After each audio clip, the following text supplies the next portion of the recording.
Tim layanan dukungan psikososial Kementerian Sosial memberikan pendampingan kepada penyintas gempa di sejumlah titik pengungsian, di antaranya Kabupaten Sika, Nagekeo, dan Manggarai. Dalam konferensi pers yang digelar Badan Nasional Penanggulangan Bencana atau BNPB secara daring pada Selasa 25 Agustus, Koordinator Tim Layanan Dukungan Psikososial Kemensos Igun Gunawan menjelaskan bahwa layanan terutama diberikan kepada kelompok rentan seperti lansia, ibu hamil, dan menyusui, anak-anak, serta penyandang disabilitas. Ia menerangkan layanan yang diberikan relawan lebih diarahkan pada dukungan psikososial, alih-alih memberikan label trauma kepada seluruh penyintas, terutama mengingat temuan pihaknya dari ribuan penyintas yang ditemui, hanya segelintir yang terindikasi mengalami gangguan traumatis, yang berkaitan dengan berbagai hal seperti pengalaman menghadapi bencana alam beberapa tahun sebelumnya. Layanan dukungan psikososial pun diberikan melalui berbagai kegiatan rekreasional seperti senam, bernyanyi, menari, menggambar, mewarnai, hingga berbagai aktivitas untuk anak-anak dan orang dewasa.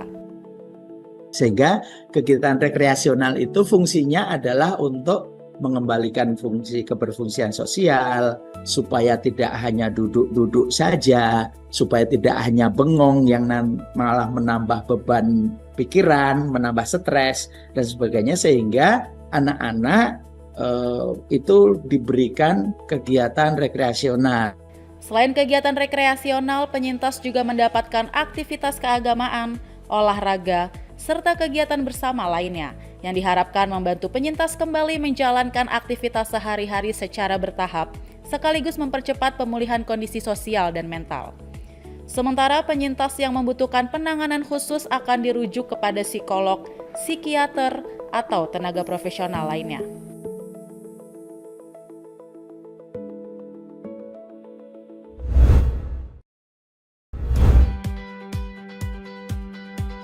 Masjid Selat Melaka di negara bagian Melaka, Malaysia, tidak hanya menjadi tempat ibadah bagi umat muslim, melainkan juga menjadi destinasi wisata religi dan budaya.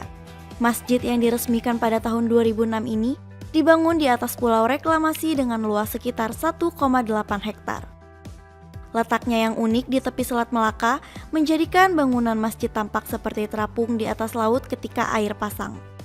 Keindahan dan keunikan inilah yang menjadikan Masjid Selat Melaka sebagai salah satu tujuan wisatawan dari berbagai negara. Masjid ini pun dimanfaatkan pengelola untuk sekaligus berdakwah dan menyebarkan nilai-nilai keislaman kepada masyarakat umum.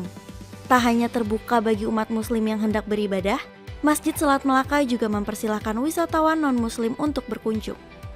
Tentu saja, pengunjung diwajibkan mematuhi aturan dan kaidah kesopanan yang berlaku. Wisatawan pria wajib mengenakan pakaian berlengan dan celana panjang, sementara wisatawan perempuan diwajibkan mengenakan kerudung atau dapat menyewa jubah khusus di pintu masuk. Pengelola juga menyediakan jalur khusus bagi pengunjung non-muslim untuk menuju area selasar belakang masjid. Dari selasar ini, wisatawan dapat melihat Selat Melaka secara langsung, menikmati panorama matahari terbenam, serta menyaksikan lalu lintas kapal-kapal besar yang melintasi salah satu jalur pelayaran terpenting di dunia. Uniknya, di area selasar, pengelola juga menyediakan papan informasi tentang keislaman, hingga buku saku dalam berbagai bahasa. Informasi tersebut diharapkan dapat memberikan pemahaman mengenai nilai-nilai dan sejarah Islam kepada wisatawan yang berkunjung. Keterbukaan yang ditampilkan pengelola masjid ini memberikan rasa aman dan nyaman bagi setiap wisatawan.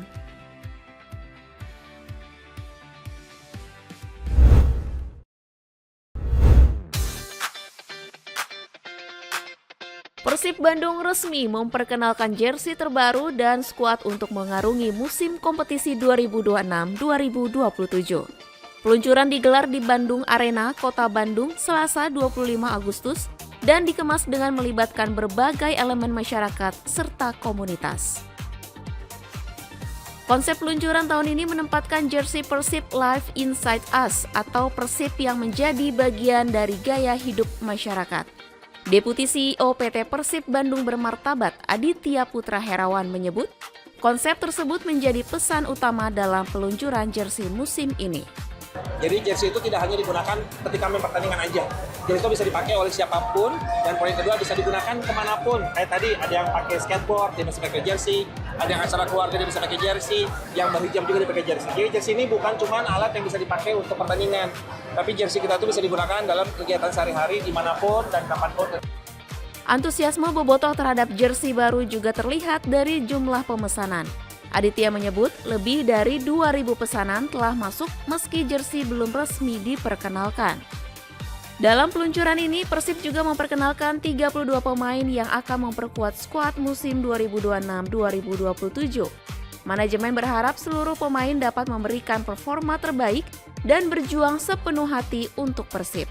Setelah peluncuran, fokus Persib langsung diarahkan pada persiapan menghadapi Manila Tigers pada 31 Agustus mendatang.